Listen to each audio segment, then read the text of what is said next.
हाँ जी बच्चे, हमारा चैप्टर चल रहा है लीवरेजेस। इसमें अभी तक हमने लीवरेज की बात की है। एक तो थी हमारे पास ऑपरेटिंग लीवरेज, और कल हमने फ्रेशली शुरू की थी, अभी पूरा नहीं किया topic of financial leverage.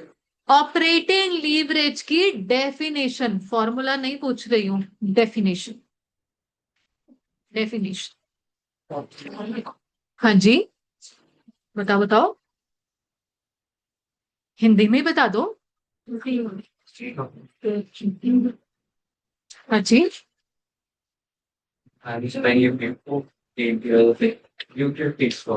Due to magnifying effect होते हैं, due to fix cost. Magnified effect किस पर?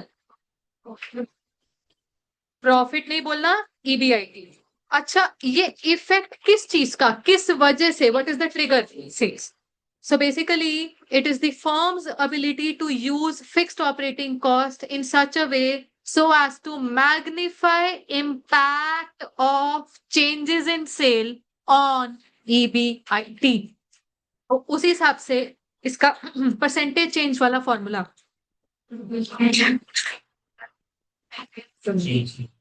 और इसी चीज को जब हम आगे सॉल्व करते हैं तो इट लीड्स टू, ठीक है, सिमिलर वे में financial leverage, it is the firm's ability to use fixed financial cost. पहले तो फिक्स्ड फाइनेंशियल कॉस्ट में क्या क्या कवर हो जाएगा? Interest and preference dividend.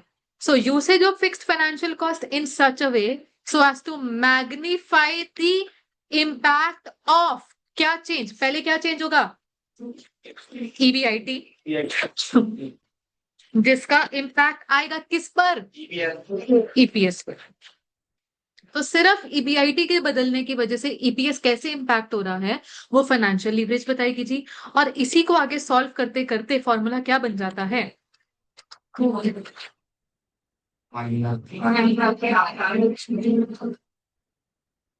ठीक है जी, देखिए फुल फॉर्मूला ये है, हर क्वेश्चन में लिखना ये है, भले उस क्वेश्चन में प्रेफरेंस डिविडेंड ना भी हो, आप एक बारी फुल फॉर्मूला लिखने की आदत डालेंगे ही डालेंगे। बिकॉज होता क्या है, मेजोरिटी ऑफ द क्वेश्चंस में प्रेफरेंस डिविडेंड नहीं मिलेगा। लेट अस से देयर आर 20 क्वेश्चंस, 20 में से 2 में मिलेगा, 18 में नहीं मिलेगा। अगर 18 में हमें लिखने की आदत होगी सिंप्लीफाइड ईबीआईटी अपॉन ईबीटी, वो 2 क्वेश्चंस जिसमें एक्चुअली प्रेफरेंस डिविडेंड भी है उसमें हम गलती कर बैठेंगे, इसलिए हर क्वेश्चन में फुल फॉर्मूला ही लिखा जाएगा। हाँ, कल हमने एक एडिशनल चीज एग्जाम्पल की हेल्प से वेरीफाई भी की थी कि जिस क्वेश्चन में परसेंटेज, जिस क्वेश्चन में प्रेफरेंस डिविडेंड है ही नहीं, उधर परसेंटेज चेंज इन ईपीएस बराबर ईबीटी या परसेंटेज चेंज इन ईएटी, ये हो सकता है। बट कंडीशन क्या है इस चीज के लिए? प्रेफरेंस डिविडेंड निल होना चाहिए। ठीक है जी, कल मैंने आपको होमवर्क में क्वेश्चन नंबर 4 पार्शली दिया था, पैटर्न तो बनवा दिया था आपको क्लास में। वो पैटर्न किस लिए? सो दैट आपकी इनकम स्टेटमेंट बड़े आराम से बन सके, उसमें कोई गलती ना हो, और आपको ईपीएस वगैरह और फाइनेंशियल लीवरेज खुद घर से निकालना था। हम्म, हाँ जी, किस किस के पास कॉपी में सॉल्व है? Please raise your hand.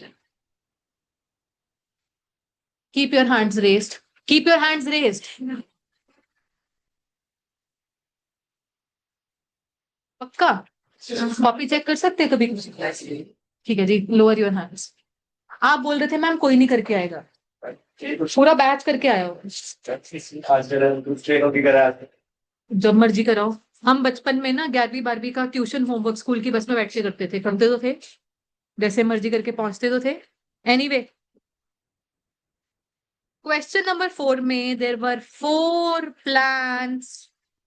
EPS का आंसर, हाँ जी बेटा जी, सेकंड लास्ट बेंच पे, इधर आपका नाम? हाँ जी, आदित्य। आदित्य, मुझे प्लान 1 का ईपीएस बताएंगे प्लीज? अपनी कॉपी से देख के बता रहे हो ना? 1.5 गलत है? क्यों? हाँ जी, क्या आपने गलत कैसे, आपको कैसे पता चला कि गलती है? देखा है? कॉपी दिखाओगे एक बार? भेजो आगे, भेजो, आप मत आओ, कॉपी भेज दो। शाबाश शाबाश, लाओ जी लाओ।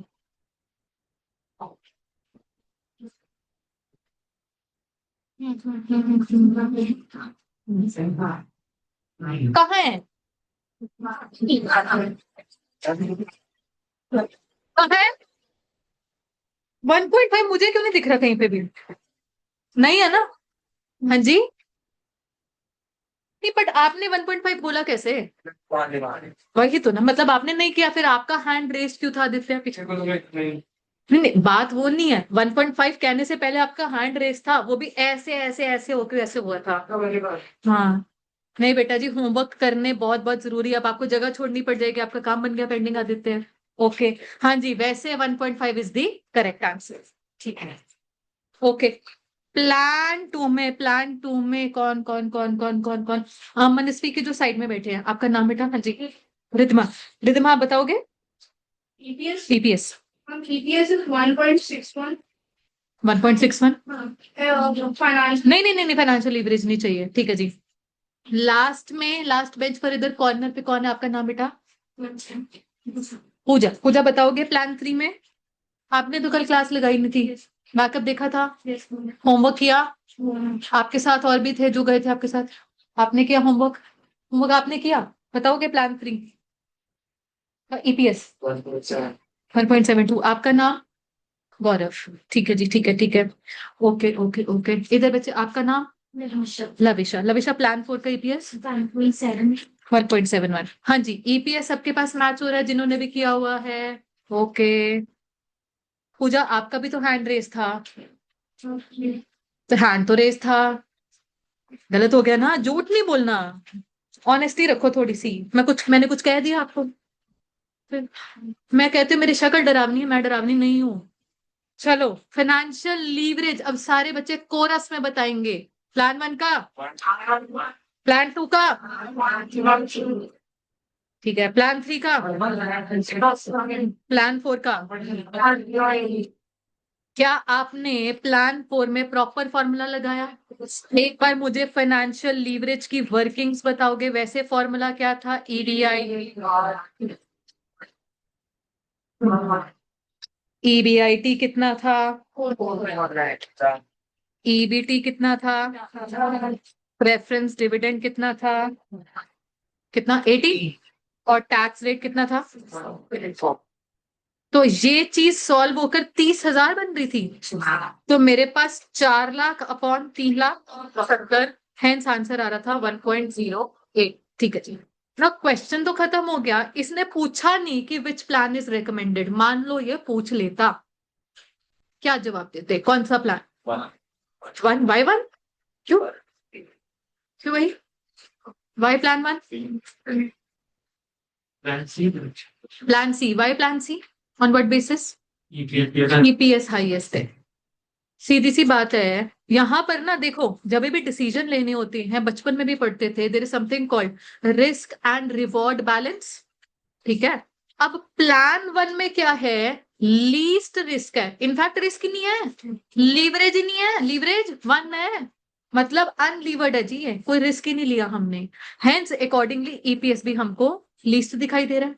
बट अगर आप वैसे रिस्क एंड रिटर्न कंपेयर करने चलेंगे, प्लान 3 क्यों बेस्ट निकल कर आ रहा है? It is resulting in highest return, मतलब ईपीएस। बट क्या इधर रिस्क भी हाईएस्ट है ना? हाईएस्ट रिस्क तो प्लान 4 में है, तो बेटर है ना प्लान 3 पर ही आ जाओ। ठीक है जी। डन होगी बात? तो वैसे क्वेश्चन ने पूछा नहीं, बट आगे का चैप्टर पूछा करेगा, तो हमको ऐसे बताना है, ईपीएस के बेसिस पर हम बता सकते हैं। All right. Now, before I start with financial leverage के क्वेश्चंस, जैसे कल हमने एक एनालिसिस किया था, ऑपरेटिंग लीवरेज का टेबल था, ऐसे फाइनेंशियल लीवरेज का क्विकली करेंगे, ज्यादा टाइम नहीं लगाएंगे। अच्छा, कल एक ब्रेक इवन पॉइंट की बात चली थी, क्योंकि लीवरेज को लिंक किया था, ऑपरेटिंग लीवरेज को लिंक किया था ब्रेक इवन पॉइंट से। मुझे बताना, ब्रेक इवन पॉइंट की डेफिनेशन आपने मुझे क्या बताई थी? अरे ये नहीं होती डेफिनेशन नो प्रॉफिट, वो आउटपुट जिस पर नो प्रॉफिट नो लॉस। और अब प्रॉफिट लॉस की जगह वर्ड क्या बोलोगे? वो आउटपुट जिस पर ईबीआईटी 0 हो। तो ना, ये डेफिनेशन मैं आपको बाद में खुद इसी चैप्टर में हाथ से लिखवाऊंगी, अभी लिखने की जरूरत नहीं है। वो आउटपुट या वो सेल्स जिस पर ईबीआईटी 0 हो, उसको आपने ब्रेक इवन पॉइंट बोला। मैंने बस बगल में एक वर्ड अब डाल दिया, operating break even point. Because आज आप एक नया ब्रेक इवन पॉइंट समझेंगे, उसका नाम है बेटा जी फाइनेंशियल ब्रेक इवन पॉइंट। सब डेफिनेशन आपको मिलेंगे, don't worry about it. Financial break even point का मतलब पता है क्या होता है? वो ईबीआईटी जिस पर ईपीएस जीरो हो। वो ईबीआईटी, पहले तो डेफिनेशन बस मन में बिठाना, वो ईबीआईटी जिस पर ईपीएस जीरो है। और इसी डेफिनेशन से हम खुद ही इसका फॉर्मूला भी डिराइव करने वाले हैं। मुझे ना बस एक बारी इनकम स्टेटमेंट का फॉर्मेट सामने रखने दो। मान लीजिए कोई ईबीआईटी, उसमें से पहले इंटरेस्ट माइनस होगा, आएगा ईबीटी, फिर टैक्स माइनस होगा तो आएगा ईएटी, फिर प्रेफरेंस डिविडेंड माइनस होगा तो आएगा earnings for equity divided by number of equity shares तो आएगा ईपीएस। अल्टीमेटली वो ईबीआईटी जिस पर ईपीएस जीरो। लेट इंटरेस्ट की फिगर भी 4000, लेट टैक्स रेट भी 30% और लेट प्रेफरेंस डिविडेंड की फिगर भी 2100।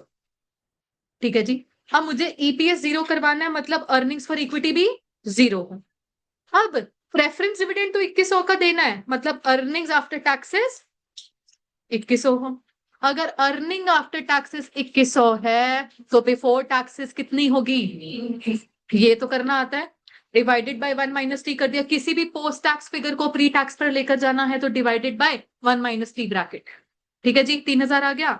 हेंस ईबीआईटी कितना आ गया? 7000। यानी कि जब ईबीआईटी है 7000, ईपीएस जीरो है, तो इस ईबीआईटी 7000 को हम फाइनेंशियल ब्रेक इवन पॉइंट बोलते हैं।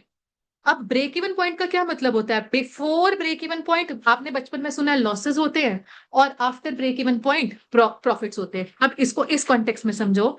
अगर ईबीआईटी लेस देन 7000 है तो ईपीएस नेगेटिव में आने वाला है, और अगर ईबीआईटी मोर देन 7000 है तो ईपीएस पॉजिटिव में आने वाला है। तो हम ईबीआईटी 7000 को बोल रहे हैं फाइनेंशियल ब्रेक इवन पॉइंट। और इसका मैं एक फॉर्मूला आपके सामने लिख रही हूँ, सब बुक में लिखा होगा, don't worry. Interest plus pre tax preference dividend. EBIT में से सबसे पहले क्या निकालना है? इंटरेस्ट। इंटरेस्ट निकालने के बाद जो ईबीटी आता है, ईबीटी में से टैक्स तो चलो दोगे, फिर क्या निकालना है? बेसिकली जो ऑब्लिगेशन है, प्रेफरेंस डिविडेंड। बिकॉज मुझे क्या चाहिए? वो ईबीआईटी, मुझे तो प्री टैक्स फिगर चाहिए, इसलिए प्रेफरेंस डिविडेंड को भी प्री टैक्स बेसिस पर ले आओगे। एक बार कैलकुलेट करके देखो, इसी एग्जाम्पल में इंटरेस्ट कितना था? 4000। प्रेफरेंस डिविडेंड वैसे 2100 का था, इसका प्री टैक्स बर्डन कितना बना दिया? 3000। बात तो वही है, आंसर कितना आ रहा है? 7000। तो फॉर्मूला क्या बना फाइनेंशियल ब्रेक इवन पॉइंट का? Interest plus pre tax preference dividend. Formula clear है जी सभी को? EBIT is just enough to cover those fixed obligation, otherwise फिर उसके बाद once those obligations are covered, फिर ईबीआईटी में कुछ नहीं बचता ईपीएस के नाम का। डन होगी जी बात? चलो, अब हम फाइनेंशियल लीवरेज के कॉन्सेप्ट की बात करते हैं ऑन पेज नंबर 4.6। देखिएगा, क्विकली डिस्कस करेंगे। If there is no fixed financial cost, ना इंटरेस्ट है ना प्रेफरेंस डिविडेंड है, financial leverage will be equal to 1। ऐसे केस में बोला जाता है लीवरेज डज नॉट एग्जिस्ट या कंपनी इज अनलीवर्ड। आपने होमवर्क में जो क्वेश्चन किया उसमें प्लान नंबर 1 अनलीवर्ड था। फिर low fixed financial cost results in low financial leverage, and as a result financial break even भी लो ही होगा। सोचो, आप अभी अभी आपने फाइनेंशियल ब्रेक इवन पॉइंट का फॉर्मूला क्या देखा? Interest plus pre tax preference dividend. ये दोनों अमाउंट या तो इनमें से एक नहीं है, या कह लो दोनों मिलाकर भी लो फिगर बन रही है, तो अल्टीमेटली ब्रेक इवन भी जल्दी आएगा। और अगर यही दोनों अमाउंट्स हायर साइड पर चल रही हैं तो फाइनेंशियल ब्रेक इवन पॉइंट भी हायर होगा। So higher fix cost means higher leverage means higher break even point. तो ये वाला पॉइंट तो हमारा डिस्कस हो गया जी यहां तक। अब financial leverage more than 1, less than 1 या अनडिफाइंड के बारे में बात करते हैं। जस्ट लाइक कल हमने डिस्कस किया था ऑपरेटिंग लीवरेज का। मैं सिंप्लीफाइड एग्जांपल ले रही हूं जिसमें प्रेफरेंस डिविडेंड नहीं है, तो मेरी कहानी ही ईबीआईटी से ईबीटी तक की है, right?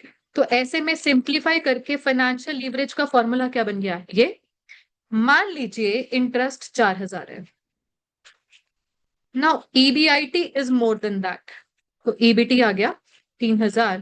What is my financial leverage? 7 divided by 3। जो भी आंसर आ रहा है मोर देन 1 आ रहा है। कैन आई से इन सच अ केस अगर मैं इनकम स्टेटमेंट कंटिन्यू करूंगी, प्रेफरेंस डिविडेंड नहीं है, तो ईपीएस पॉजिटिव ही आने वाला है, क्योंकि ईबीटी में से ज्यादा टैक्स निकालना है, कुछ ना कुछ तो पॉजिटिव ईएटी तब भी बचेगा। और वही ईएटी किसके नाम के लिए पड़ा है? इक्विटी के नाम के लिए। ईपीएस तो तब भी कुछ पॉजिटिव आ ही रही है। ठीक, now let's discuss a case where EBIT is not sufficient to cover interest.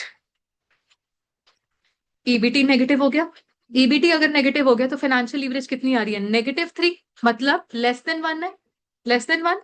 Now in such a case EPS will be negative, क्योंकि ईबीटी नेगेटिव है तो ऑब्वियसली ईपीएस भी नेगेटिव होगा। बट अगर मैं उस केस की बात करूं कि जहां पर इंटरेस्ट जितना है उतना ही ईबीआईटी है, यानी कि 4,000, इस केस में क्या होगा, 0।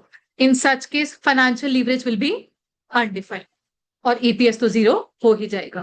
नो पॉइंट इज, पहले केस जिसमें ईपीएस पॉजिटिव था, हम above financial break even point operate कर लेंगे, राइट।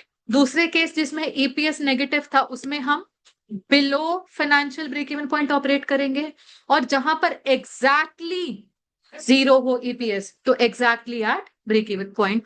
तो बिल्कुल जैसा आपने कल ऑपरेटिंग लीवरेज के बारे में पढ़ा था वही सेम चीजें हैं जी। और कल ऑपरेटिंग लीवरेज को लेकर भी आपने एक बात समझी थी, that it can never be between 0 and 1। ऐसे ही financial leverage can never be between 0 and 1। 0 to 0.99 के बीच में कभी हो ही नहीं सकती। वही सेम लॉजिक है जी, financial leverage can never be between 0 and 1। ये सभी को क्लियर है। अगर 0 पॉइंट समथिंग आंसर आना हो, मान लीजिए मेरे पास यही फॉर्मूला अप्लाई कर रहा है, लेटर से मुझे आंसर चाहिए 0.6, 0.6 के लिए ईबीआईटी 600 हो जाए और जी ईबीटी 1000 हो जाए, ऐसा पॉसिबल है? नहीं पॉसिबल है। तो ऑब्वियसली 0.6 ही पॉसिबल नहीं है इन दी फर्स्ट प्लेस। और कल आपने बीटा के बारे में पढ़ा था जी, what is beta? Beta indicates the sensitivity of a share price in response to market changes. Higher fixed operating cost की वजह से हाई बीटा था, ये कंक्लूजन कल हमने क्वेश्चन में लिखकर भी निकाला था। ऐसे ही सोचो किसी कंपनी ने हाई से high fixed financial cost take up की हुई है, इनके पास इंटरेस्ट और प्रेफरेंस डिविडेंड ऑब्लिगेशन बहुत ज्यादा है। कल को मार्केट में कोई भी चेंज आया, बहुत अच्छी खासी रिएक्शन इस कंपनी के शेयर प्राइस में देखने को मिलेगा। Hence high financial leverage implies higher beta, that's pretty much it, वही सेम चीज है जी। नाउ आगे क्वेश्चंस की तरफ आते हैं।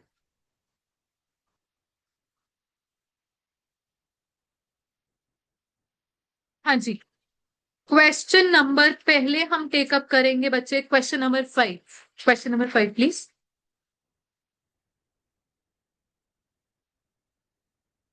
You are given two financial plans of a company which has two financial situations. Detailed information is as under. मिल गया ना सभी को question number 5? Installed capacity 10,000 units, actual production and sales हुई है 60% ऑफ इंस्टॉल्ड कैपेसिटी पर, मतलब 6,000 units पर। सेलिंग प्राइस पर यूनिट दे दिया, fixed variable cost per unit दे दिया। फिक्स्ड कॉस्ट सिचुएशन ए में अलग है, सिचुएशन बी में अलग है, देख लेंगे इसको। Capital structure of the company is as follows. दो फाइनेंशियल प्लान्स हैं, एक्स वाई और एक्सएम, उसमें इक्विटी और डेट्स की अलग अलग अमाउंट है, कहने का मतलब इंटरेस्ट की दो अलग अलग अमाउंट निकल कर आएंगी। Now you are required to calculate operating leverage and financial leverage of both the plans. हाँ जी, लीवरेज निकालने के लिए सबसे पहले क्या काम करना होता है? इनकम स्टेटमेंट बनानी है। अब इनकम स्टेटमेंट की मैं बात करूं, शुरू से ना दो कॉलम तो देखो मिनिमम बनने ही बननी है। क्यों? क्यों? क्योंकि एक बार इनकम स्टेटमेंट का आपने नहीं लिखना, सिर्फ बात को समझना जी। सेल्स माइनस वेरिएबल कॉस्ट करके क्या आता है? Contribution. Contribution minus fix cost करके क्या आएगा? ईबीआईटी। देखो जी, सेल्स तो चलो कॉमन चल रही है, वेरिएबल कॉस्ट कॉमन चल रहा है, दिक्कत क्या है? फिक्स्ड कॉस्ट दो अलग अलग है, इसलिए दो अलग अलग ईबीआईटी आएंगे। हेंस ऑपरेटिंग लीवरेज कितने निकलेंगी? दो। बट पॉइंट इज दैट जब ईबीआईटी दो आ गए, अब ईबीआईटी के बाद इंटरेस्ट माइनस करना है। इंटरेस्ट के भी दो दो ऑप्शन है, तो इन दिस ऑप्शन दो इंटरेस्ट, इन दिस ऑप्शन दो इंटरेस्ट। तो अल्टीमेटली मेरे पास जो ईबीटी निकलेगा वो कितने ईबीटी निकलने वाले हैं? 4। इसलिए फाइनेंशियल लीवरेज निकलेंगी 4, ऑपरेटिंग लीवरेज 2 निकलेंगी, फाइनेंशियल लीवरेज 4 निकलेंगी। हम इनकम स्टेटमेंट को इन वन फॉर्मेट तो बना ही नहीं पाएंगे, तोड़ तोड़ के बनानी पड़ेगी। एक इनकम स्टेटमेंट सेल्स से शुरू होकर ईबीआईटी तक, फिर अगले में ईबीआईटी से लेकर ईबीटी तक साथ साथ काम करेंगे। It's lecture number 3 today. Question number 5। हाँ जी। इनकम स्टेटमेंट,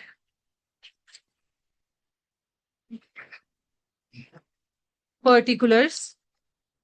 फिक्स्ड कॉस्ट जब दो अलग अलग हैं तो उसको नाम दिया गया सिचुएशन, सिचुएशन ए और सिचुएशन बी।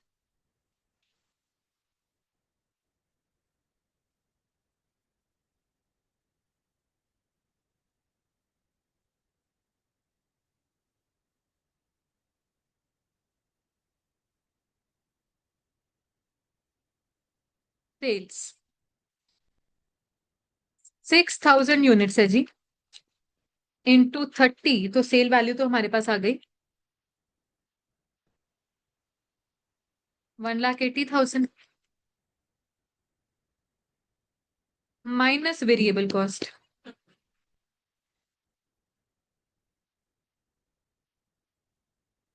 6,000 यूनिट्स इंटू 20, 1,20,000, तो जी आएगा कंट्रीब्यूशन 60,000 और 60,000। Now fixed cost, fixed cost अब देखिए सिचुएशन ए में है 20,000 और सिचुएशन बी में 25,000। हेंस मेरे पास ईबीआईटी दो अलग अलग आ रहे हैं। ईबीआईटी तक आकर अपनी इनकम स्टेटमेंट रोक देना। ईबीआईटी आ रहा है जी हमारे पास 40,000 और 35,000, और यहीं पर कैलकुलेट कर लो ऑपरेटिंग लीवरेज, यहीं पर कैलकुलेट कर लो ऑपरेटिंग लीवरेज।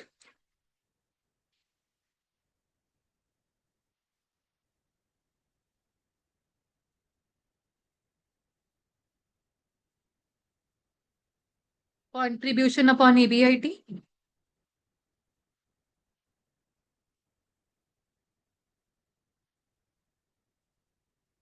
हाँ जी 1.5 टाइम्स एंड 1.71 चलेगा, 1.714 जो भी आ रहा होगा, क्योंकि इसने आगे यूज तो होना नहीं, तो 2 डेसिमल प्लेस तक भी ठीक है।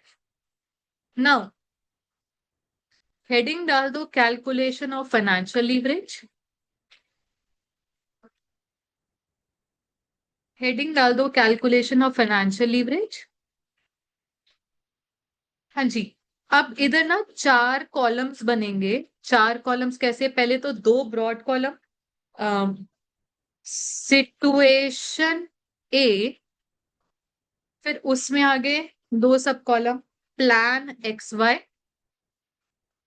प्लान एक्सएम, इंटरेस्ट दो अलग अलग प्लान के हिसाब से, फिर situation B, plan X Y और प्लान एक्स एम। लो जी,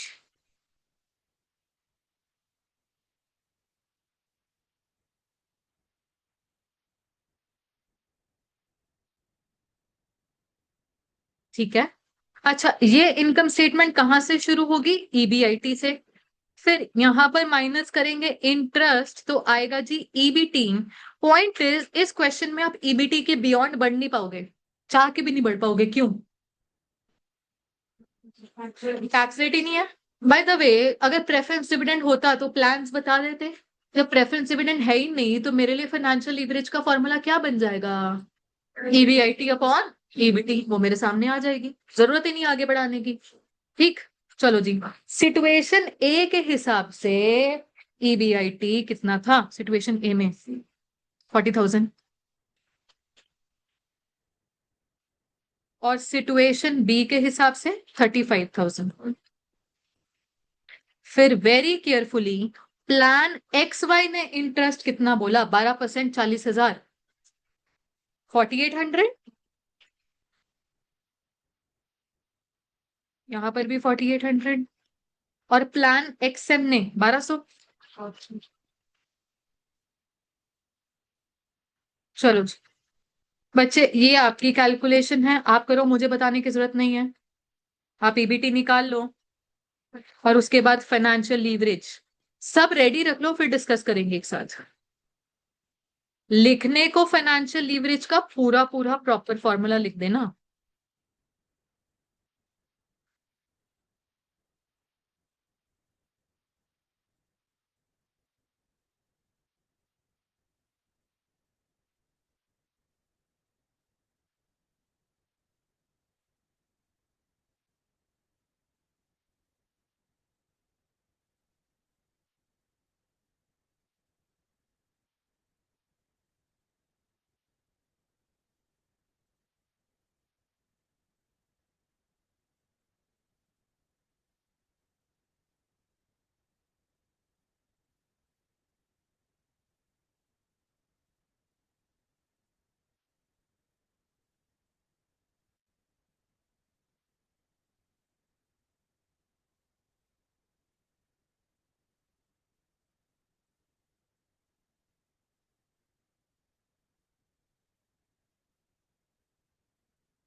लविशानंद, मुझे आप ईबीटी के आंसर्स बताओगे? 5,000 ओके। 8,000 हाँ जी। 30,000 ओके। 33,000 ओके जी, ओके। हाँ जी। फाइनेंशियल लीवरेज के आंसर्स एक साथ डिस्कस करें।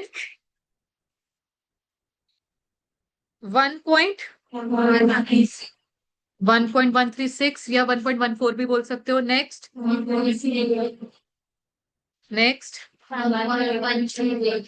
1.158 या 159 जो भी है। 1.16 भी बोल सकते हो। लगभग लगभग यही आंसर आने चाहिए, चेक कर लीजिए सभी। आ रहा है जी फाइनेंशियल लीवरेज। अब ये बताओ, ये क्लैरिटी है कि फाइनेंशियल लीवरेज चार चार क्यों निकली? आप ये ना सोचना मैम इंटरेस्ट तो दो ही थे। अरे भाई, ईबीआईटी के भी तो दो ऑप्शन थे, फिर आगे इंटरेस्ट के भी दो ऑप्शन, 2 into 2 4 हो गया ना, चार कॉम्बिनेशंस बन गए। और ऑपरेटिंग लीवरेज दो ही निकलनी थी, क्योंकि फिक्स्ड कॉस्ट दो है, हेंस ईबीआईटी भी दो। ठीक। ओके जी, डन हो गया, क्लोज कर दे इस क्वेश्चन को। आगे बढ़ते हैं, next question please. Next question, question number 6।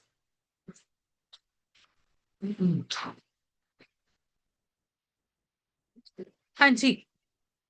Capital structure of JCPL Limited is as follows. Equity share capital of 10 each, 8% preference share capital, 10% debentures. Additional information में प्रॉफिट आफ्टर टैक्स बताया, tax rate भी बताया, और PAT की वैसे amount बता दी। Operating expenses including depreciation ₹90,000। वैसे ऑपरेटिंग एक्सपेंसेस के बारे में बोला, they are 1.5 times of EBIT. Operating expenses क्या है अभी डिस्कस कर लेते हैं। Equity share dividend paid 15%, market price per equity share 20। You are required to calculate. सबसे पहली रिक्वायरमेंट पर ही फोकस करना, फर्दर रिक्वायरमेंट्स पर मत जाना भी। सबसे पहली रिक्वायरमेंट क्या है? Operating and financial leverage. हमको क्या बनानी पड़ेगी? Income statement. एक रिक्वेस्ट है, for the purpose of future requirements also income statement पूरी पूरी लेकर जाना एंड तक, टिल ईपीएस। आगे काम आएगी आगे की रिक्वायरमेंट में। तो शुरू कहां से करेंगे? सेल से। कुछ फिगर्स हैं, कुछ नहीं है, फिलहाल ब्लैंक फॉर्मेट रेडी कर लो। बिल्कुल ब्लैंक फॉर्मेट रेडी कर लो इनकम स्टेटमेंट का।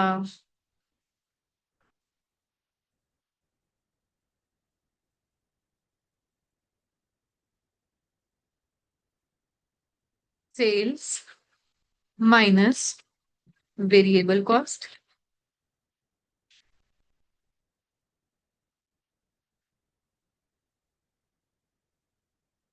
Contribution minus fixed cost,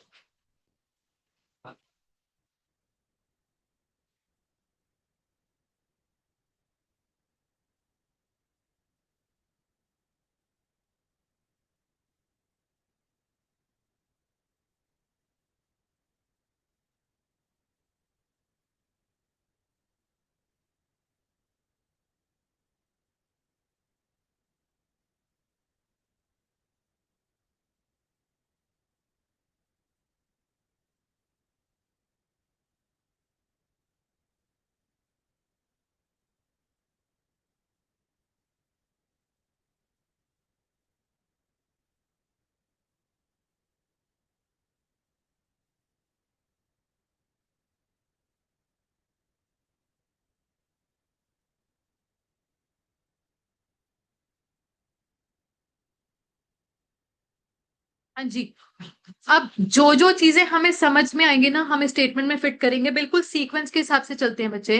equity share capital में फेस वैल्यू पर शेयर इज 10, वैसे टोटल अमाउंट 8 लाख की है, तो नंबर ऑफ इक्विटी शेयर्स पता चल गए,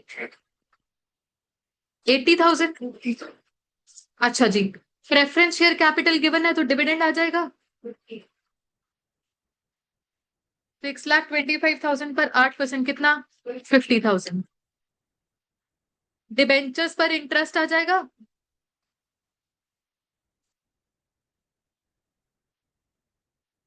40,000।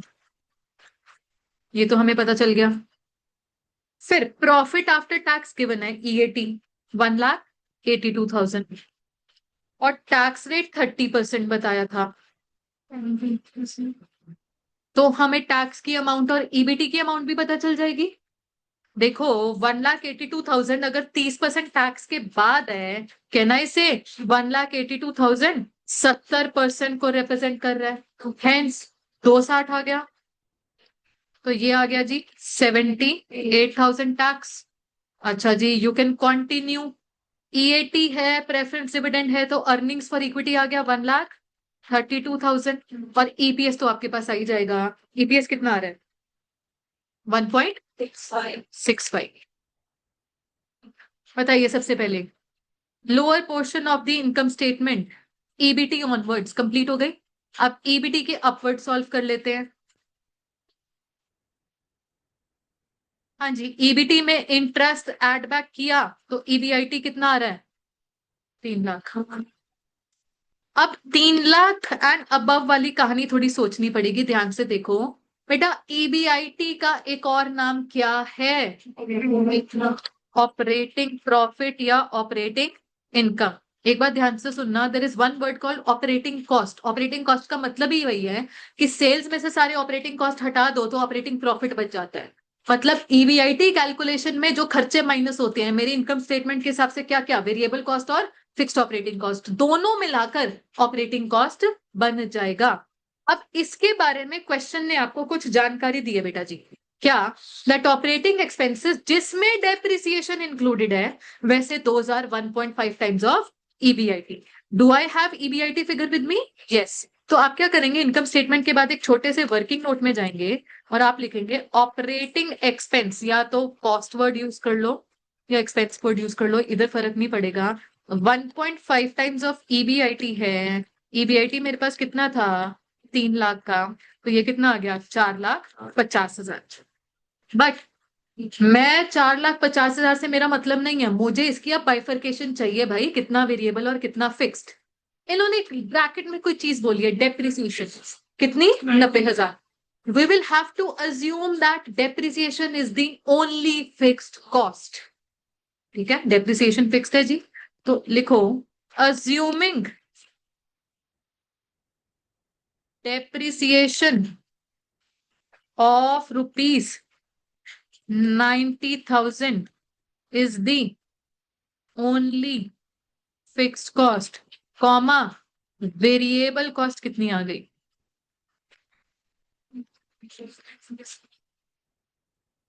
3,60,000।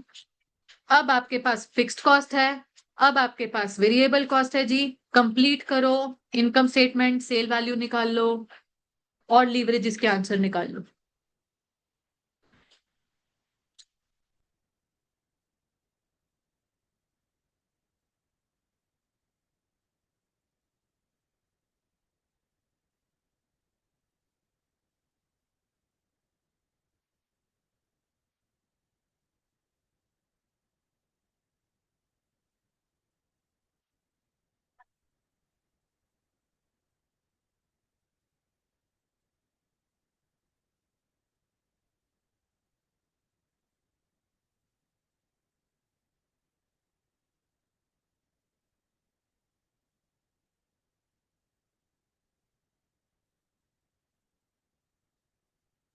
हाँ जी, कंट्रीब्यूशन 3,90,000 आ गई, और सेल वैल्यू 7,50,000 आ गई। चलिए, ये कंप्लीट करने के बाद आपने ऑपरेटिंग लीवरेज और फाइनेंशियल लीवरेज का आंसर मुझे बताना है।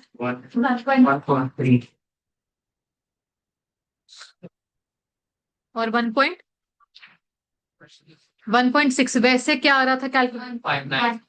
1.5909।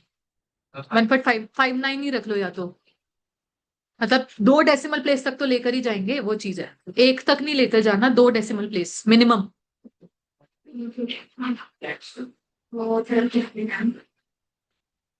मैंने सॉल्व नहीं किया है बट आपने करना है, जस्ट बिकॉज मैंने स्क्रीन पर आंसर लिख दिया, ऐसा नहीं है कि हाँ जी आ ही रहा होगा जी। प्रॉपरली कैलकुलेट करें।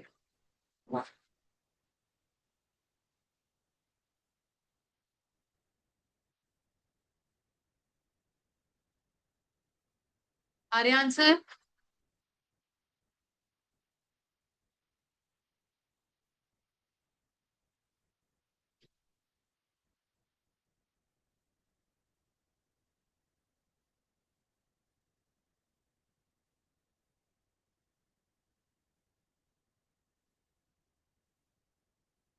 हाँ जी, operating leverage and financial leverage answer आ गए।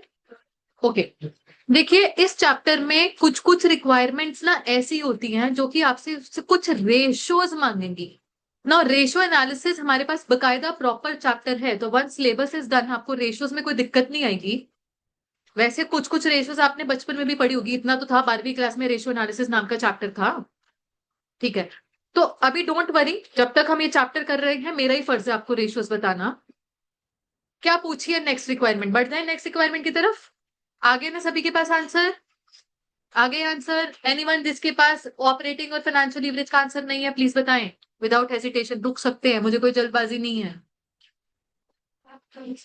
चलिए, second requirement, cover for preference and equity dividend. बेटा जी मुझे बताओ, प्रेफरेंस डिविडेंड कहां से निकाल कर देना है? ईएटी। तो इसका फॉर्मूला भी क्या बनेगा, लिखो मेरे साथ साथ, सेकंड रिक्वायरमेंट में, कवर फॉर प्रेफरेंस डिविडेंड।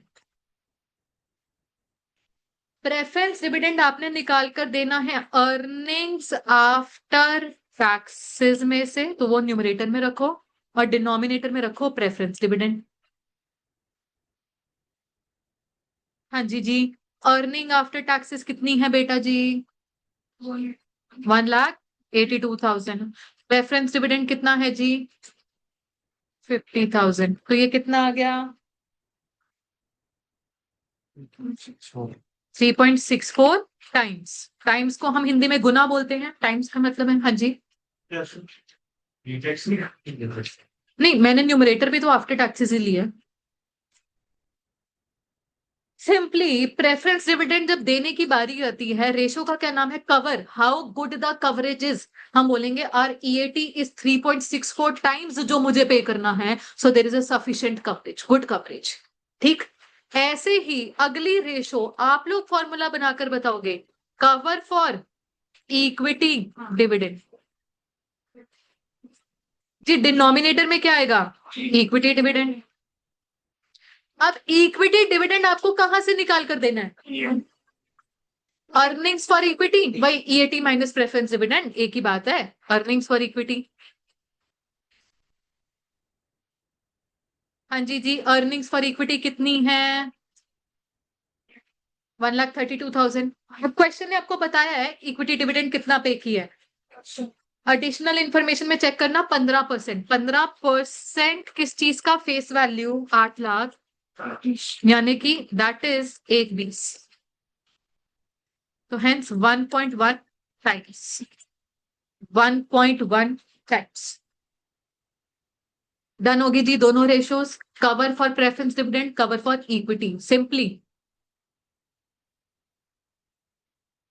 जिस चीज की कवरेज है वो डिनोमिनेटर में डाल दो, और जहां से निकाल कर देना वो न्यूमरेटर में डाल दो। डन हो गया बेटा जी। रेशियो एनालिसिस चैप्टर में there is something called interest coverage ratio, formula बताना।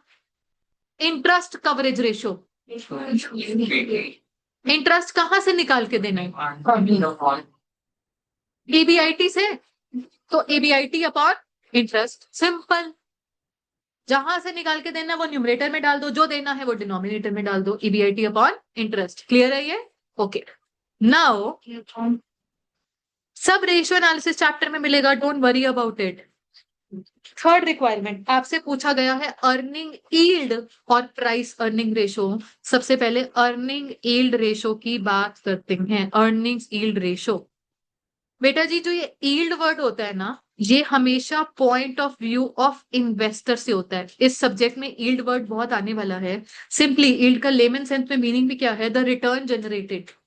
अब इन्वेस्टर की बात करते हैं। इन्वेस्टर ने अगर शेयर में पैसा लगाया मार्केट प्राइस पर शेयर, मैंने शॉर्ट में लिख दिया एमपीएस, तो उसके बदले वो कमा क्या रहा है? Earning per share, simply.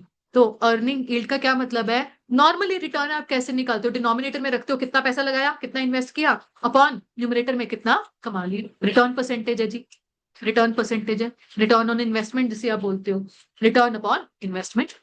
Return upon investment, return मतलब ईपीएस, इन्वेस्टमेंट मतलब मार्केट प्राइस पर शेयर, एमपीएस मतलब मार्केट प्राइस पर शेयर।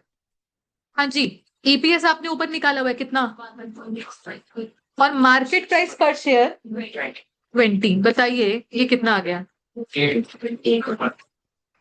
तो कहने का क्या मतलब है इस रेशो का, कि अगर 20 रुपया लगाकर 1.65 की कमाई हो रही है, मतलब 8.25% की कमाई हो रही है। ये रेशो एक इन्वेस्टर कैलकुलेट करता before making the investment decision, कि वो शेयर खरीदे इस कंपनी का या ना खरीदे। अच्छा, आप में से कितने लोग हैं जो एक्चुअली शेयर परचेज किए हुए हैं, पोर्टफोलियो में है शेयर्स? उस दिन किसी ने हैंड रेस किए थे। अच्छा, तो जब आप लोगों ने देखा था कि इस कंपनी में पैसा लगा लेना चाहिए, व्हाट वाज योर क्राइटेरिया या डिसीजन का क्या बेसिस था? क्या सोच के लगाए? कुछ तो देखा होगा कंपनी के बारे में। हाँ जी, सस्ता मिल रहा था बस। और फंडामेंटल्स, कौन से फंडामेंटल्स? पीई रेशो क्या होती है? अच्छा, पीई रेशो किसने नाम लिया? ये बताओ बताओ, पीई रेशो नाम तो लिया था किसी? ये प्राइस टू अर्निंग रेशो होती है बेटा। इसका मतलब क्या होता है, क्या बताती है ये रेशो? अर्निंग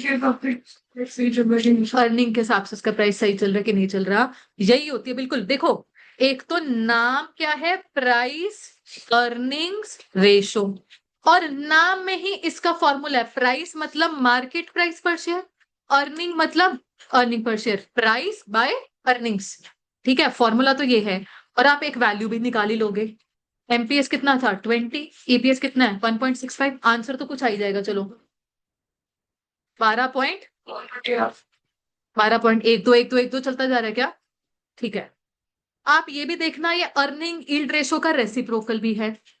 यील्ड रेशो में क्या लिखा था आपने फॉर्मूला? EPS upon MPS. इधर क्या लिख दिया? MPS upon EPS. By the way, नाम से फॉर्मूला याद हो जाएगा, ये भी क्लियर है। बट ये रेशो का मीनिंग क्या होता है, अब ध्यान से सुनना। अगेन, एक पोटेंशियल इन्वेस्टर जब पैसा लगाना चाहेगा, वो पीई रेशो को देखेगा। अब ऐसा नहीं है कि देखो पीई रेशो हायर अच्छी बात होती है, बट ये भी नहीं है कि अंधाधुंध हाई हो जाए। अगर लेटस से ईपीएस तो कम है, उसके हिसाब से एमपीएस ना बहुत ज्यादा ऊपर शूट अप किया हुआ है, कंपनी के स्ट्रॉन्ग फंडामेंटल्स नहीं है, कंपनी की परफॉर्मेंस अच्छी नहीं है, वो ईपीएस तो उसने अच्छा जनरेट नहीं किया, मार्केट में प्राइस उसका बहुत ज्यादा हाई चल रहा है, मतलब high price is not due to good news और गुड फंडामेंटल्स, वो आर्टिफिशियली शूटेड अप है। ठीक है, तो ऐसे में पैसा नहीं लगाना चाहिए। How ever if you see that एक गुड फंडामेंटल्स हैं, उसकी वजह से प्राइस हायर है।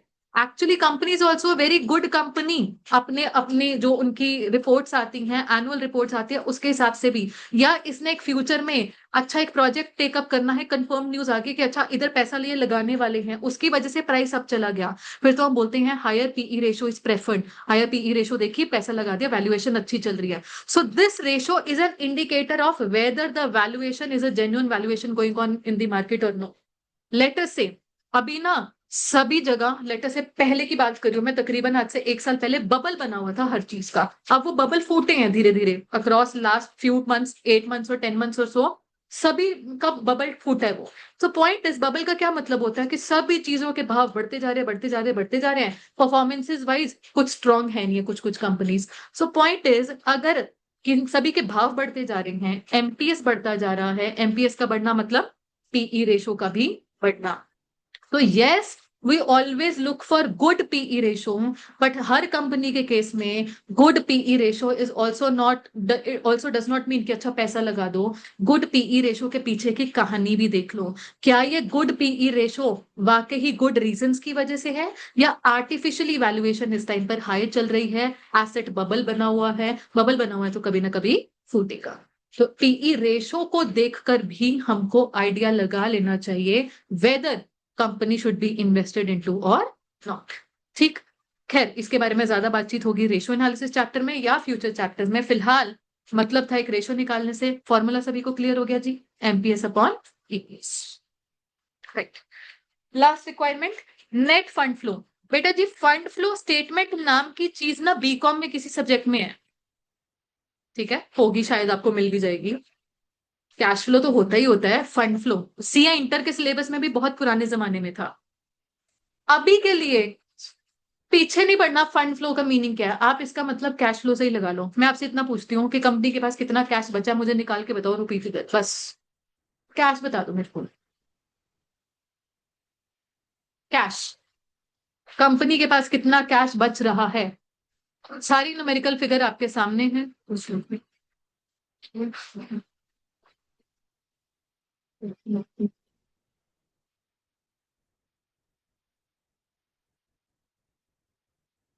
सभी ने आंसर बताना है।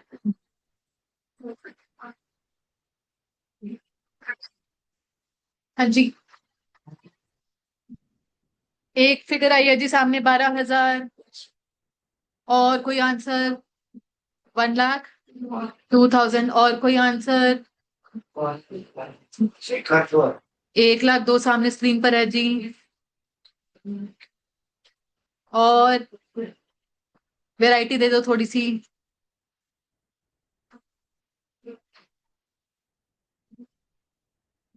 हाँ जी बच्चे, आपके पास 12,000 स्क्रीन पर आ गया जी। और कुछ? Any other answer? किसी का 12,000 और 1,000, 1 लाख 2,000 के अलावा कोई आंसर है वो बताओ। 1,02,000 सामने स्क्रीन पर है जी। हाँ जी। अच्छा, कितने लोगों के पास आंसर 1,02,000 है, प्लीज रेज योर हैंड। कितने लोगों के पास आंसर 12,000 है, प्लीज रेज योर हैंड। बाकी जनता के पास आंसर ही नहीं है। 1-2 मिनट ले लो यार, निकाल के बताओ।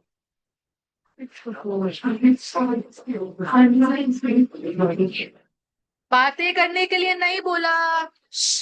बच्चे बातें नहीं। हाँ जी, 2 लाख। चलो जी, वैरायटी नंबर 3।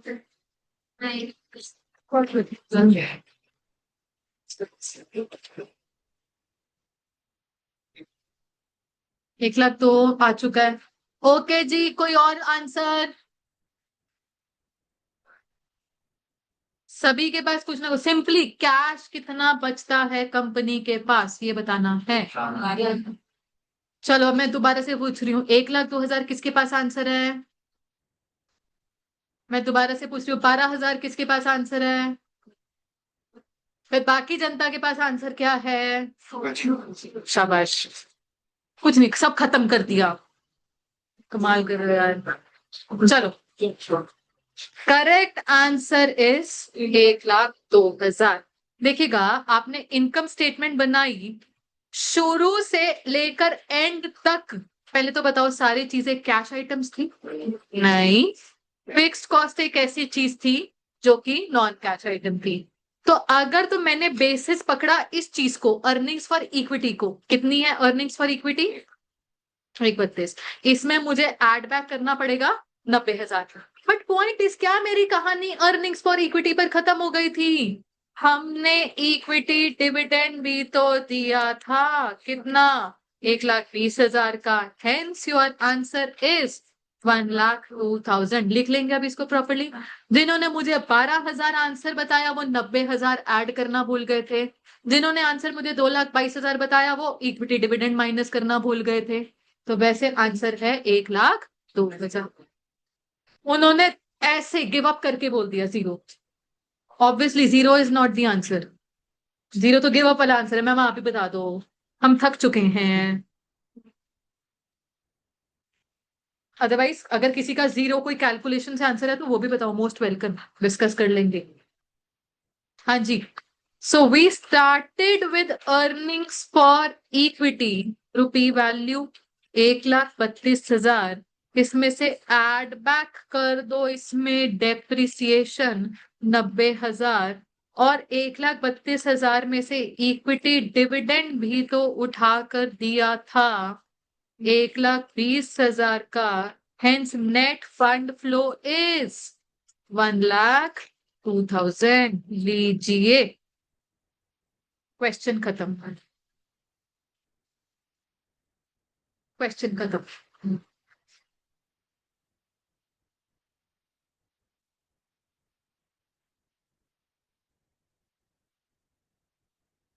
हम्म।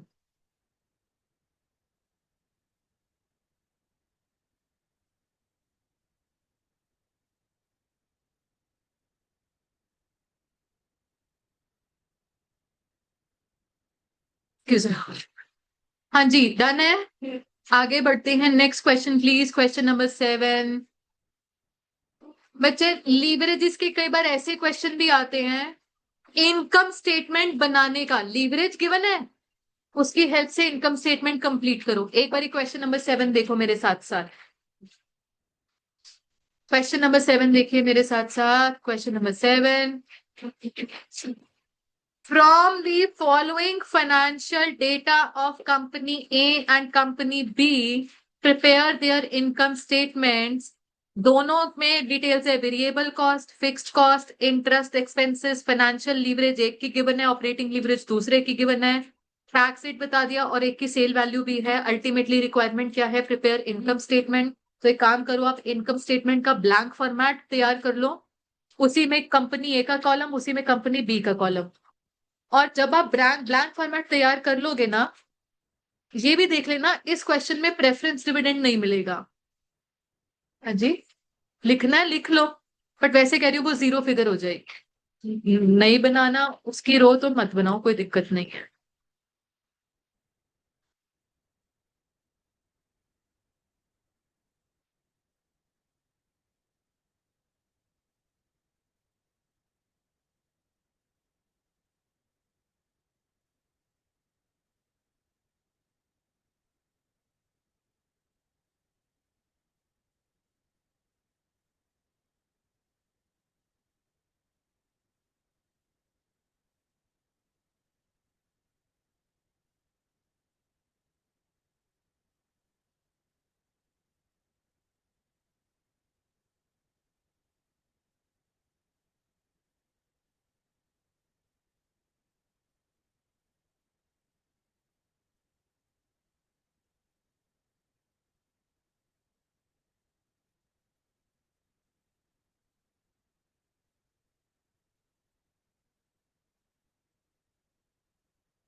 बेसिकली आपकी जो इनकम स्टेटमेंट है वो ईएटी तक ही जाने वाली है, बेशक उसको आगे ईपीएस तक ना लेकर जाए। You do not have any information regarding number of equity shares also, EAT तक ही क्लोज करेंगे उसको।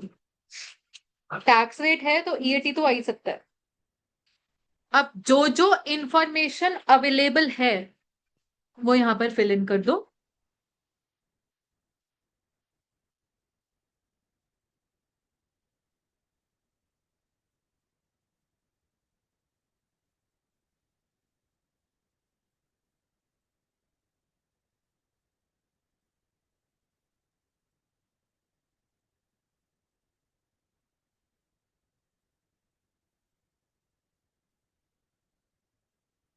ईएटी तक ही बना लीजिए इनकम स्टेटमेंट।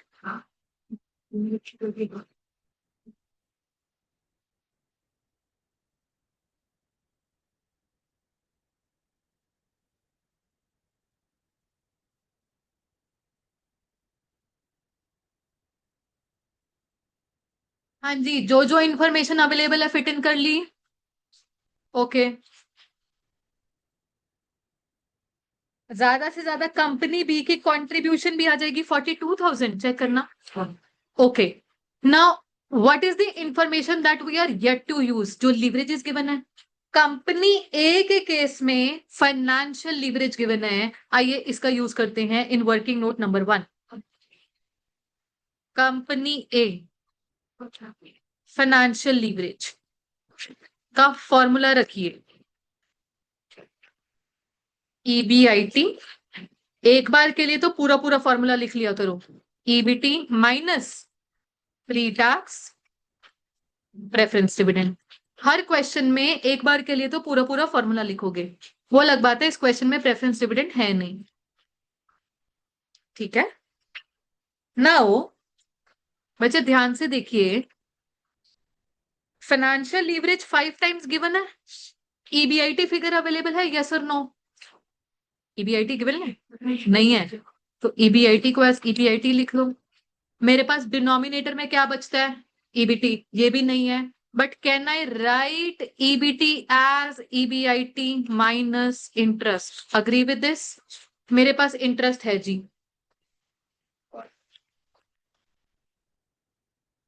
कंपनी ए का इंटरेस्ट कितना है, 12,000। क्या यहां से ईबीआईटी की मिसिंग फिगर आ जाएगी? कर लो सॉल्व।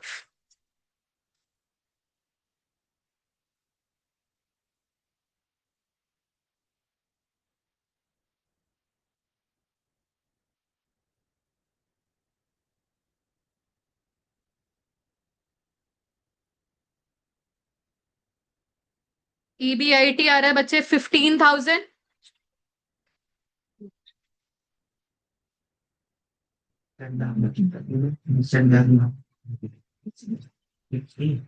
हाँ जी, इक्वेशन सॉल्व करनी बताएं कि हो गई? हमेशा बताओ, कोई दिक्कत लग रही है? आ गया ना?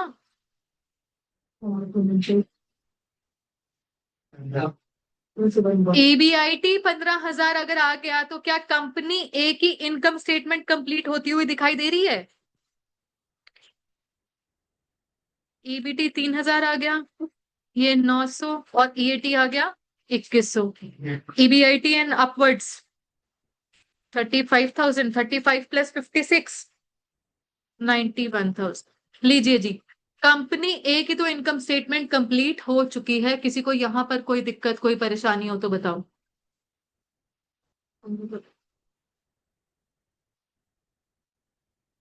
ईबीटी 3,000 है जी।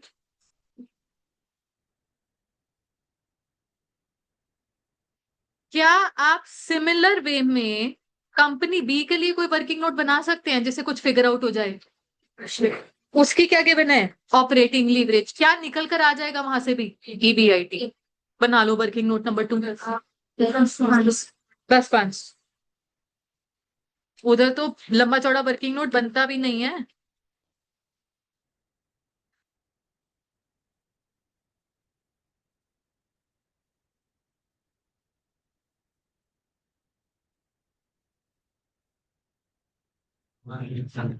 हाँ,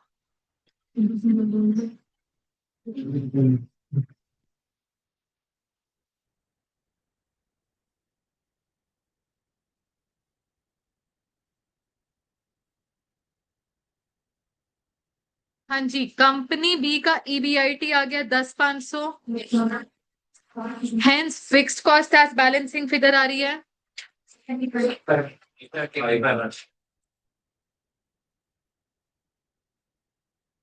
ईएटी आ रहा है, लीजिए जी।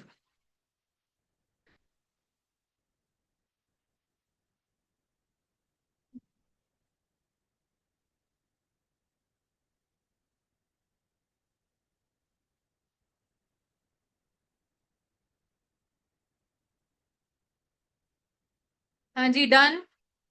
ओके, इसके बाद हमने टेकअप करना है क्वेश्चन नंबर 9।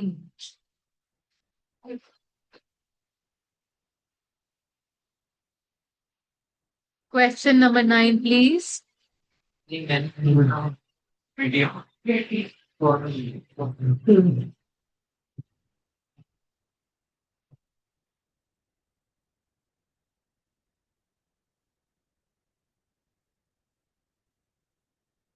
हाँ जी, स्टार्ट करें क्वेश्चन नंबर 9, पहले बताइए। सेवेंथ में कोई दिक्कत?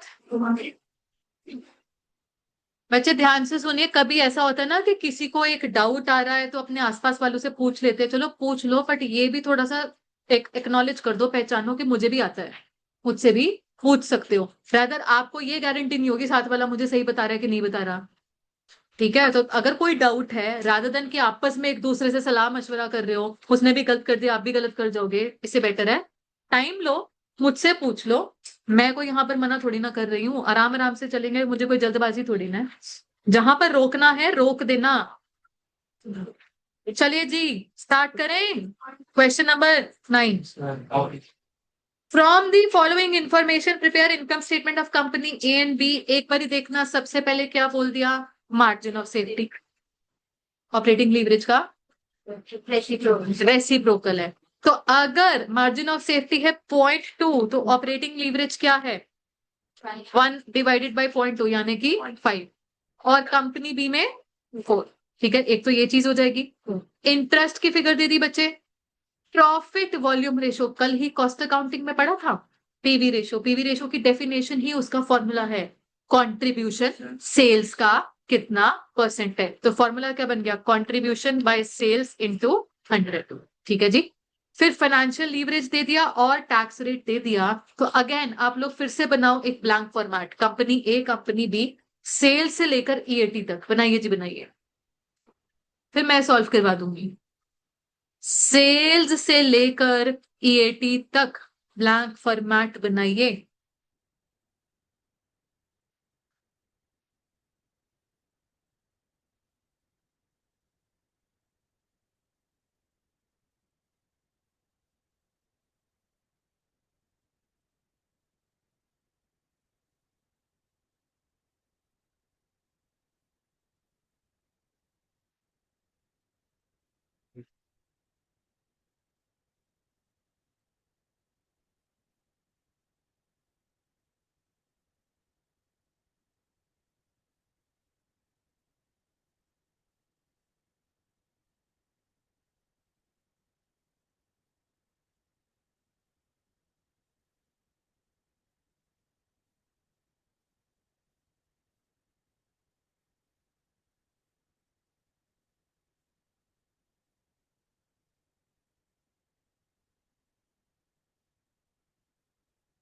हाँ जी, जब भी मिसिंग फिगर की बात आई, सबसे पहले तो ये देखो, only and only rupee figure available in the question is interest. कितना कितना दोनों का, 3,000 और 2,000।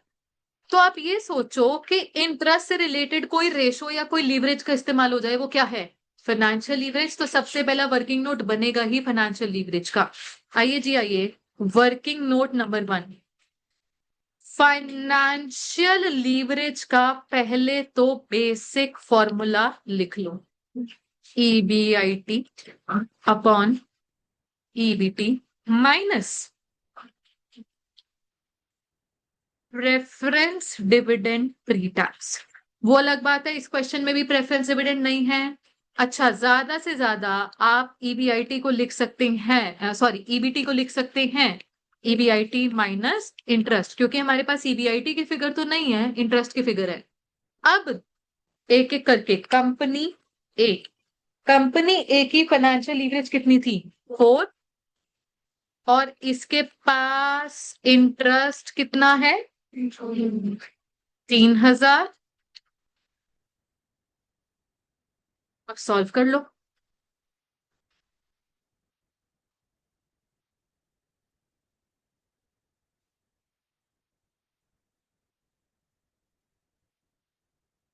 सो ईबीआईटी आ रहा है कंपनी ए का 4,000। ऐसे ही कंपनी बी का भी काम कर लो, लगे हाथ।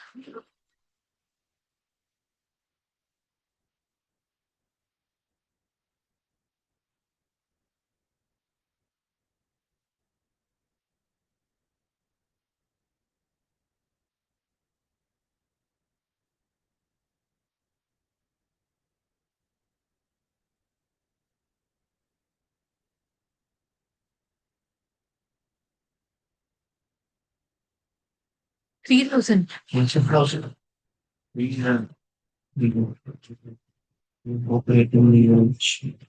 कंपनी बी का ईबीआईटी 3000 बताया गया है। सभी के पास आ रहा है? किसी के पास नहीं आ रहा तो प्लीज जरूर बताना, no hesitation should be there.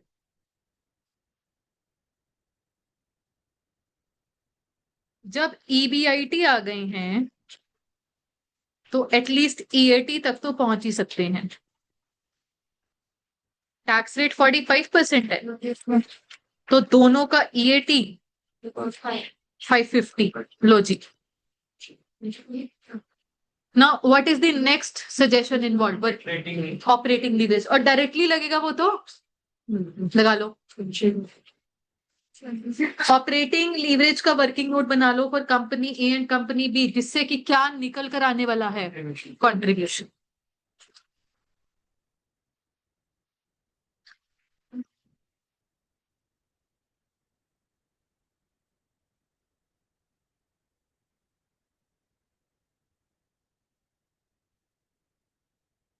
अच्छे, अब ये चीज आपको लिख कर बतानी है, that operating leverage is reciprocal of margin of safety ratio. ये छोटी सी चीज लिखकर जरूर बताना, ठीक है? सो फॉर कंपनी ए की बात करें, उनके लिए operating leverage will be 5 times. और फिर लिखकर बताओ 5 time is equal to contribution upon EBIT. Contribution तो बेटा निकालनी है, और ईबीआईटी 4000 है, तो कंट्रीब्यूशन कितना आ गया? 20,000।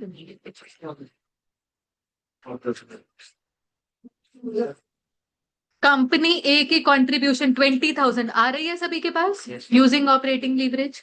ऐसे ही कंपनी बी के लिए पहले प्रॉपरली लिखकर बताओ, it is reciprocal of MOS, margin of safety.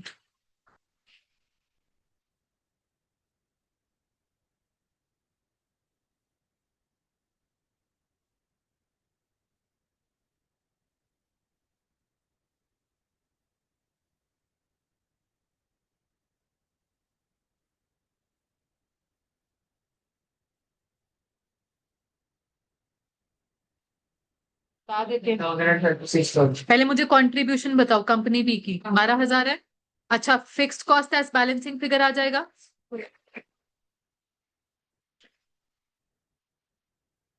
16,000 and 9,000। Now let's talk about last working note. एक ही चीज रह गई है यूज करने को, क्या? PV ratio, profit volume ratio. 18,000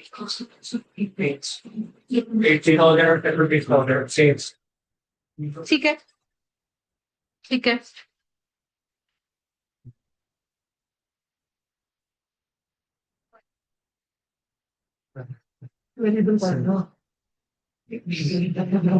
हाँ जी, लास्ट वर्किंग नोट स्टार्ट करें।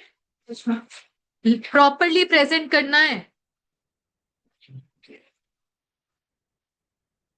हाँ जी, profit volume ratio, contribution upon sales into 100। ध्यान से देखिए please. This implies sales is equal to, can we say, contribution divided by PV ratio। कहने का मतलब, अगर हम कंपनी ए की न्यूमेरिकल फिगर पिक करें, कंपनी ए की कंट्रीब्यूशन की रुपी वैल्यू कितनी थी? 20,000। और पीवी रेशो कितना था? 25%। पीवी रेशो की डेफिनेशन क्या होती है? कंट्रीब्यूशन सेल्स का कितना परसेंट है? In this case contribution sales का 25% है। तो अगर कंट्रीब्यूशन 20,000, 25% है, तो सेल कितनी आ गई आपके पास? 80,000 की। This is sale value of company A. और ऐसे ही कंपनी बी की सेल्स बता दो। 9,000 नहीं, 12 है, माय बैड, 12 है, 12 है। देखिए, अगर आप 33.3333 पूरा ले जाते हैं तो एग्जैक्टली 36,000 आएगा। अगर आप 33.33 रख रहे हैं तो लगभग लगभग क्लोज फिगर आएगी। वो कुछ भी ले, 1/3 भी ले सकते हो, चलेगा। Answer is close to 36,000। अगर एग्जैक्ट नहीं भी आ रहा तो इट क्लोजर टू इट। ठीक है जी। तो इस चीज में कोई लड़ाई नहीं है हमारी। ये लीजिए आपका वर्किंग नोट है, कंप्लीट कीजिए इनकम स्टेटमेंट।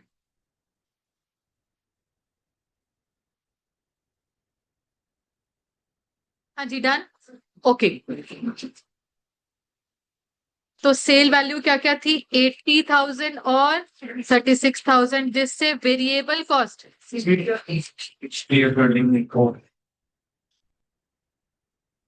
ठीक है। अब मेरी बात एक चीज ध्यान से सुनिए प्लीज, रिक्वेस्ट है।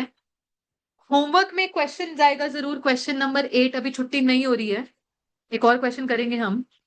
बट क्वेश्चन नंबर 8 में ना एक रेशो है, उसका नाम है variable cost ratio. Variable cost as percentage of sales given है 75%। अब ध्यान से सुनना प्लीज। मान लो सेल्स है 100 रुपए की, वेरिएबल कॉस्ट है हमारे पास 75, तो कंट्रीब्यूशन कितना आता है? 25। अगर मैं आपसे यहां पर पीवी रेशो पूछूं, पीवी रेशो क्या होता है? कंट्रीब्यूशन सेल्स का कितना परसेंट है? कैन वी से 25%? अच्छा, अगर मैं आपसे पूछूं variable cost ratio, variable cost ratio पता है क्या होता है? वेरिएबल कॉस्ट सेल्स का कितना परसेंट है, वो कितना हो गया? 75। अब आप देखो दोनों रेशोज के लिए बेसिस है सेल्स ओनली, दोनों के डिनोमिनेटर में क्या आ रहा है? सेल्स आ रहा है। और उसी सेल्स के दो हिस्से कर दिए, एक हो गया वेरिएबल कॉस्ट, दूसरा हिस्सा हो गया कंट्रीब्यूशन। तो इन कंक्लूजन क्या हम ये कह सकते हैं कि पीवी रेशो और वेरिएबल कॉस्ट रेशो का सम इज 100%। अगर किसी क्वेश्चन ने बोल दिया variable cost is 70% of sales, मतलब कंट्रीब्यूशन इज 30% ऑफ सेल्स। मान लो ऐसे बोल दिया variable cost is 70% of sales, मतलब वेरिएबल कॉस्ट 70 है, तो कंट्रीब्यूशन कितनी बची? 30। Contribution is 30% of sale. So sum of PV ratio and variable cost ratio is 100। ये बात क्लियर है जी सभी को? थिंग इज अगेन, मैं बार बार आपको बोलूंगी कि कॉस्ट अकाउंटिंग में जो मार्जिनल कॉस्टिंग चैप्टर है उसमें बेटर क्लैरिटी मिलती है, वहां पर सब रिटन फॉर्म में मिलता है। अभी के लिए वो क्वेश्चन सॉल्व करने के लिए ये चीज का मे बी जरूरत हमें पड़ सकती है। अगर आपको फॉर्मूला नहीं आता या आपको ये नहीं पता था कि पीवी रेशो और वेरिएबल कॉस्ट रेशो का सम 100 है, आप सिंपली जहां पे भी कहीं फंस जाएं, आप ऐसे बोले let sales be X, simple. तो वेरिएबल कॉस्ट अगर सेल्स का 75% है तो वेरिएबल कॉस्ट कितनी होगी? 0.75x, हेंस कॉन्ट्रीब्यूशन बच गई 0.25x, बस हो जाएगा सॉल्व। तो अगर रेशोज नहीं आती, अगर ये वाला नहीं भी क्लियर है, एक्स वगैरह लेकर सेल्स को एक्स अज्यूम करके सॉल्व कर सकते हो। होमवर्क में जरूर ट्राई करना question number 8। Now last question for today, question number 10 बच्चे, question number 10। Capital structure of PS Limited for the year ended 31st March 2020 consisted as follows. Equity share capital दे दिया, 10% debentures दे दिया. During the year, sales decreased to 1 lakh units as compared to 1,20,000 units in the previous year. Last year ज्यादा units बेचे थे, इस साल कम हो गए. However, selling price stood at 12 per unit and variable cost at 8 per unit for both the years. Fixed expenses were at 2 lakh per annum, income tax rate 30%. You are required to calculate following degree of financial leverage at both output levels. दोनों की अपनी अलग अलग आएगी। देखो जी, जो formula लगता है फाइनेंशियल लीवरेज का, मान लो ईबीआईटी अपॉन ईबीटी वाला है, या आगे ऑपरेटिंग लीवरेज भी पूछी है, कॉन्ट्रीब्यूशन अपॉन ईबीआईटी, अलग अलग कॉलम में वो अलग अलग आंसर देगा। तो वो आपको बताया कि 1,20,000 यूनिट पर आंसर क्या है, 1 लाख यूनिट पर आंसर क्या है। फिर एक और चीज पूछी है, परसेंटेज डिक्रीज या percentage change in EPS. Ultimately आप इनकम स्टेटमेंट स्टार्ट कीजिए फ्रॉम सेल्स, उसको ईपीएस तक ले जाइए, पहले तो ये वाला काम करो जी। और एक ही कॉलम, एक ही स्टेटमेंट में दो कॉलम, 1,20,000 वाला और 1 लाख वाला। शुरू कर दीजिए इनकम स्टेटमेंट, क्वेश्चन नंबर 10।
हाँ जी, मुझे ईएटी बता सकते हैं?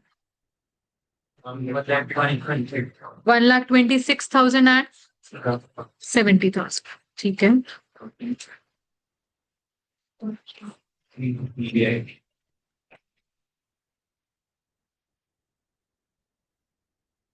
कोई प्रेफरेंस डिविडेंड नहीं है ना? तो EAT he earnings for equity है।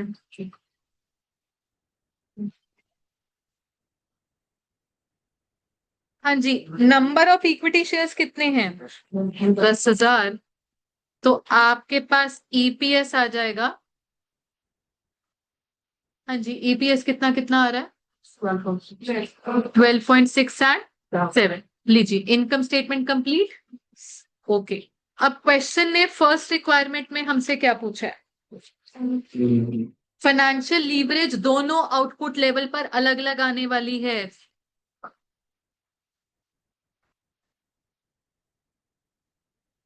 फाइनेंशियल लीवरेज का proper formula EBIT upon EBT minus pre tax preference dividend.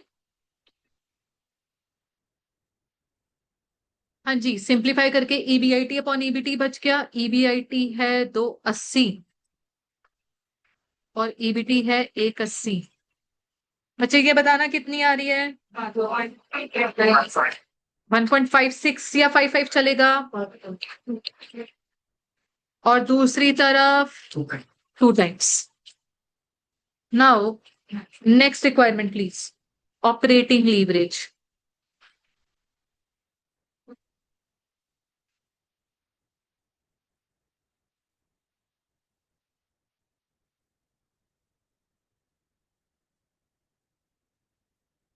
Contribution upon EBIT, contribution कितनी है? 480 बाई 280,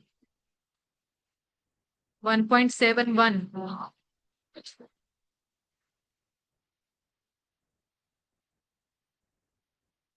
हाँ जी बेटा जी, अगर आपने 1 लाख यूनिट्स का कॉलम पहले और 1,20,000 का कॉलम बाद में बना लिया तो थोड़ी सी गड़बड़ हो गई।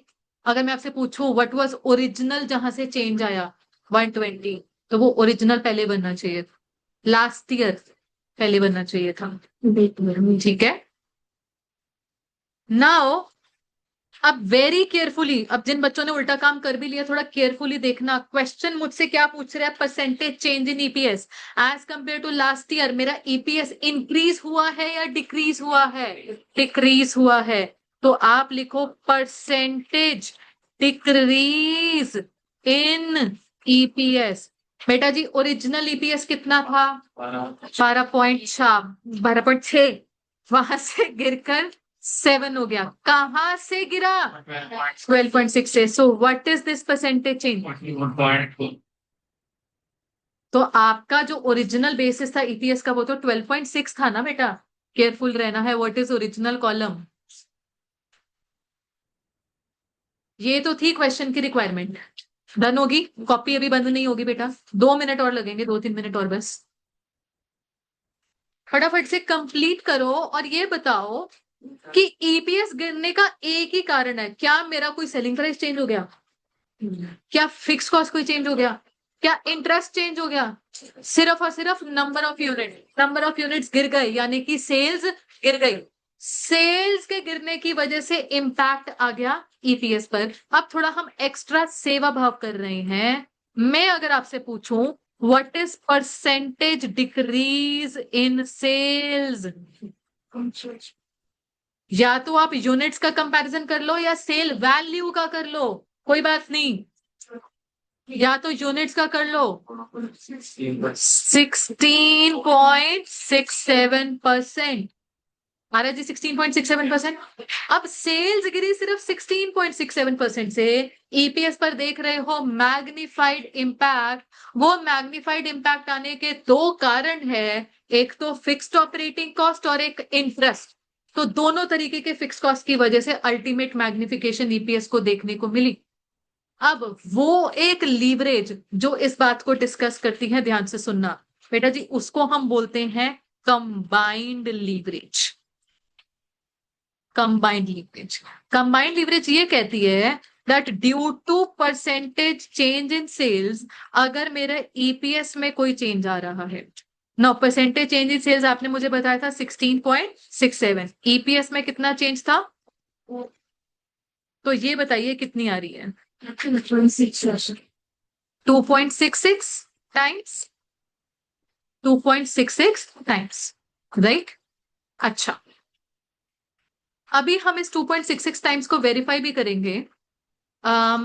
एक चीज देखना, can I break up this expression as, कि कोई तो लीवरेज थी जिसके न्यूमरेटर में परसेंटेज चेंज इन ईपीएस आता था। कौन सी लीवरेज थी वो? ऑपरेटिंग, फाइनेंशियल, और उसके फिर डिनोमिनेटर में क्या आता था? ईबीआईटी। अच्छा, कोई तो लीवरेज थी जिसके डिनोमिनेटर में परसेंटेज चेंज इन सेल्स आता था, उसके न्यूमरेटर में क्या आता था? तो अब आप ये देख सकते हो, अगर मैं दोनों को मल्टीप्लाई कर दूं, ये है मेरे पास फाइनेंशियल लीवरेज, ये है ऑपरेटिंग लीवरेज, तो कहना है से अगर हम फाइनेंशियल लीवरेज और ऑपरेटिंग लीवरेज को मल्टीप्लाई कर लें तो कंबाइंड लीवरेज आ जाएगी। परसेंटेज ईबीआईटी से परसेंटेज ईबीआईटी कैंसिल होता है। ऐसे ही अगर ऑपरेटिंग लीवरेज का एक और फॉर्मूला था क्या? Contribution upon EBIT. Financial leverage का फॉर्मूला था क्या? EBIT upon EBT minus free tax preference dividend. Multiply तो करना है, जब मल्टीप्लाई होगा तो इससे कैंसिल हो जाएगा। So what is combined leverage का फिर ultimate formula? Contribution upon EBT minus free tax preference dividend. बेटा सब लिखा हुआ है, समझ लो, अभी सब लिखा हुआ है आपके पास बुक में। So point is, combined leverage को हमने क्या देखा कि it is multiple of operating and financial leverage. ये किसका इंपैक्ट किस पर बताएगी? सेल्स का इंपैक्ट बताएगी ऑन ईपीएस। अब कल की क्लास ऑनवर्ड्स हमारा असली लीवरेज चैप्टर शुरू होता है। इसका ये मतलब नहीं है कि 3 क्लासेस नकली थी, वो भी काम की हैं। मतलब अब प्रॉपर क्वेश्चन जो आपसे कंबाइंड भी, फाइनेंशियल भी और ऑपरेटिंग भी पूछेगा। फिर ये भी याद होना चाहिए, अगर क्वेश्चन पूछ ले which leverage tells the impact on EPS due to EBIT. EPS पर इंपैक्ट ईबीआईटी फाइनेंशियल, ईपीएस पर इंपैक्ट सेल्स की वजह से कंबाइंड, ईपीएस पर इंपैक्ट कंबाइंड, सेल्स का इंपैक्ट ऑन ईबीआईटी ऑपरेटिंग। मैं दोबारा से पूछ रही हूँ, सेल्स का इंपैक्ट ऑन ईपीएस कंबाइंड। इस तरीके से क्वेश्चन बनता है, वो पहचान करनी आनी चाहिए। तो कल हम एक बार तीनों लीवरेजेस डिस्कस करेंगे दोबारा। होमवर्क जरूर करके आइएगा, क्वेश्चन नंबर 8।